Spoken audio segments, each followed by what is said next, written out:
Bonjour. Beaucoup de sujets sont au menu des journaux parus ce mardi 10 avril 2018. À la une de Réumi Quotidien, l'on renseigne relativement au procès des terroristes présumés que les premières condamnations tombent. La chambre criminelle de Dakar a rendu ses premières décisions concernant la lutte contre le terrorisme. Ibrahim Ali, qui risquait la perpétuité, a été condamné à 15 ans de travaux forcés et l'étudiant Hassan Kamara a lui été acquitté, nous apprend ce journal qui note que le procès d'Imam Ndao et compagnie qui a été renvoyé pour la régularisation de l'ordonnance de renvoi s'est ouvert hier, mais les avocats de la défense, ceux d'Imam Ali Ndao, ont sollicité le renvoi avant de soulever des exceptions de nullité portant sur la nouvelle ordonnance de renvoi et la loi de 2007 sur le terrorisme. L'audience reprend ce matin, signale ce journal. Hassan Kamara, Ibrahim Ali, Imam Ndao et compagnie, une condamnation, une relaxe et des révélations choc, note Libération. Walf Quotidien, s'intéressant aussi au procès d'Imam Ndao et compagnie, nous fait part de ce qui risque de tout mettre à l'eau. En effet, selon ce journal, le procès des 30 présumés terroristes, parmi lesquels l'imam Ndao, risque d'être compromis par plusieurs irrégularités. Selon la défense, la plupart d'entre leurs clients ont été arrêtés en 2015 avant l'entrée en vigueur de la nouvelle loi sur le terrorisme qui, selon la loi, ne doit pas rétroagir dans le cas d'espèce. Dans tous les cas, le procureur a lourdement chargé Imam Ndao et compagnie, soutenant que leur intention était de renverser le président et d'installer Daesh en Casamance. Restons avec l'as où Mansour Faye brocarde Bathily. Son échec ne doit pas le pousser à distiller des ténèbres dans l'esprit des citoyens, soutient le coordonnateur départemental de l'Alliance pour la République à Saint-Louis, par ailleurs ministre en charge de l'hydraulique. Ce qui amène sans doute Walf Quotidien à soutenir que Bathily est devenu l'homme à abattre pour avoir décrié la gestion du pays. Pendant ce temps, Réumi Quotidien qualifie de fake news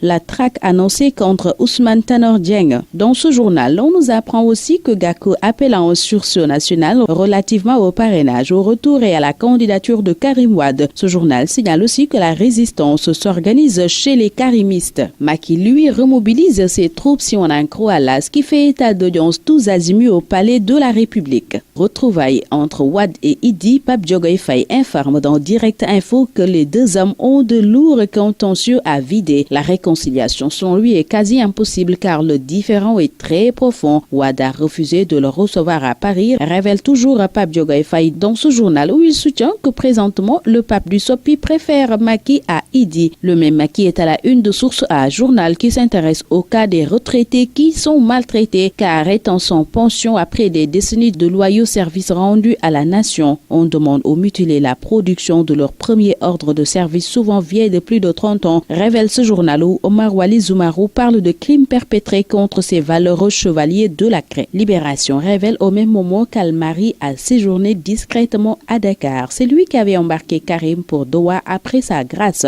et le procureur général du Qatar a rencontré Macky Sall et Sidiki Kaba, nous apprend ce quotidien qui nous fait part par ailleurs de jeux troubles à la société africaine de raffinage avec un trou de 40 milliards de francs CFA qui sème la pagaille. Par conséquent, Locafrique Holding a servi une sommation au directeur général. La SAR raffine dans l'illégalité, titre pour sa part le quotidien qui évoque un marché de gré à gré de 400 milliards de francs CFA. Le conseil d'administration n'a pas été informé du contrat avec Oryx SA et une sommation interpellative a été envoyée au DG et au PCA si on en croit ce journal. Dans le journal Observateur, l'on nous apprend qu'Aliou Sall a craché sur un nouveau poste. Il s'agit de PCA de Air Sénégal SA. J'ai énormément de choses à faire avec mon poste de DG de la CDC, soutient le frère du chef de l'État. L'Obs nous donne aussi des nouvelles de l'insulteur public Hassan Diouf qui a changé de peau en prison. Il a perdu aussi du poids et ce journal nous parle de ses réponses nuancées aux questions du juge lors de son audition sur le fond. Restons avec l'Obs qui s'entretient aussi avec Yaye Fatou Diagne. Elle révèle vivre toujours chez Serigne Mboup et dit ne rien regretter. Serigne Mboup, parlant de son désormais ex-épouse, soutient que Yaye Fatou est une épouse exemplaire. Stade, le quotidien du sport sur la Ligue des champions titre Sadio pour HV City. C'est tout pour ce tour des journaux. Très bonne lecture, excellente journée à tous.